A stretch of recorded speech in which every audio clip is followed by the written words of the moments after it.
Mesdames et messieurs, bienvenue au rayon liberté à emporter de votre supermarché démocratique.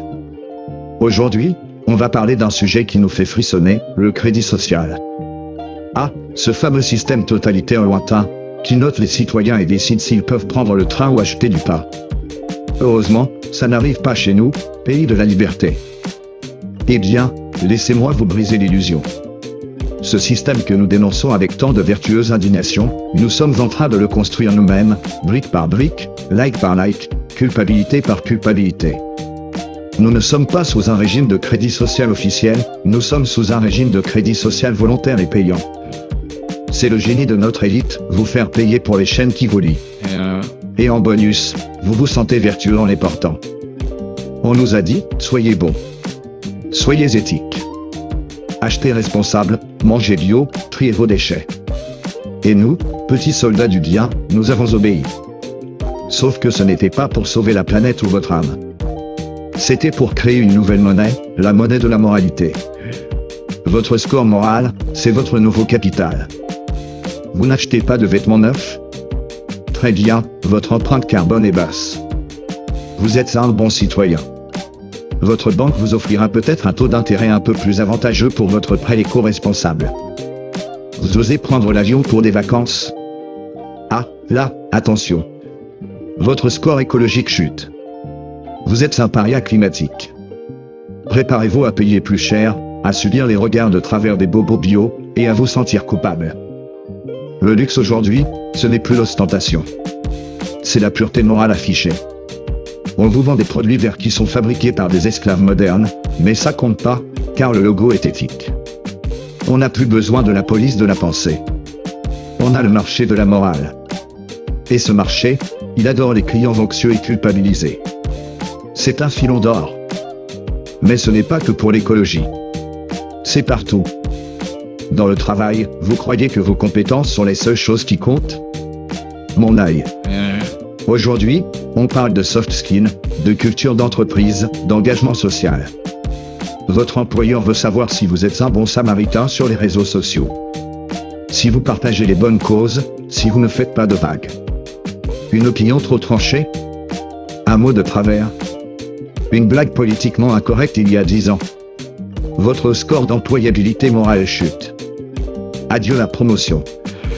Sur les plateformes numériques, vous n'êtes pas sur TikTok à faire la danse du moment. Votre crédibilité sociale est proche de zéro pour certains recruteurs. Vous osez critiquer une entreprise bien pensante? Votre score d'influence se prend une volée, et vos propos sont déclassés par l'algorithme. La cancel culture n'est rien d'autre que l'application d'un crédit social punitif, sans procès, sans appel. On a la liberté de s'exprimer, mais seulement si notre score moral nous le permet. On a transformé la vertu en un outil de conformité de masse, et la non-conformité en un passif économique et social. Le plus drôle, c'est que nous nous infligeons ça nous-mêmes. Nous nous auto-surveillons. On ne publie plus une opinion sans calculer l'impact sur notre réputation. On n'achète plus un produit sans vérifier s'il est éthiquement correct selon la dernière mode. On a internalisé le gendarme. On est notre propre inquisiteur moral, de peur de voir notre score chuter. Vous croyez vraiment que ces applications de suivi de votre empreinte carbone sont là pour vous aider? Non. Elles sont là pour collecter des données sur vos habitudes de consommation, sur votre bonne volonté à vous conformer. Et ces données, elles valent de l'or. Elles créent un profil de votre valeur citoyenne qui sera ensuite utilisé contre vous, ou pour vous offrir des services plus chers, réservés aux purs. C'est une surveillance douce, un contrôle qui ne dit pas son nom. Il n'y a pas de barbelé, il n'y a pas de mirador. Il y a des algorithmes de conformité qui nous guident vers le troupeau des bons citoyens, de ceux qui peuvent se permettre d'être moraux. Le luxe suprême, aujourd'hui, c'est de ne pas avoir à se soucier de son score moral. Et devinez qui se le permet? Ceux qui nous l'imposent. Alors, mesdames et messieurs, quand la prochaine application vous demandera de calculer votre impact social, quand la prochaine entreprise vantera ses valeurs éthiques pour mieux vous vendre son produit fabriqué à l'autre bout du monde, ou quand votre manager vous parlera de votre engagement citoyen au travail, méfiez-vous. Le crédit social occidental, il ne se voit pas. Il ne s'appelle pas comme ça. Mais il est là, partout. Il est dans votre conscience, dans votre portefeuille, dans votre avenir professionnel. Votre seule liberté, c'est de refuser cette monnaie. de refuser de jouer à ce jeu. De refuser que votre valeur soit réduite à un score dicté par une élite qui se moque de votre morale. Ici l'œil public.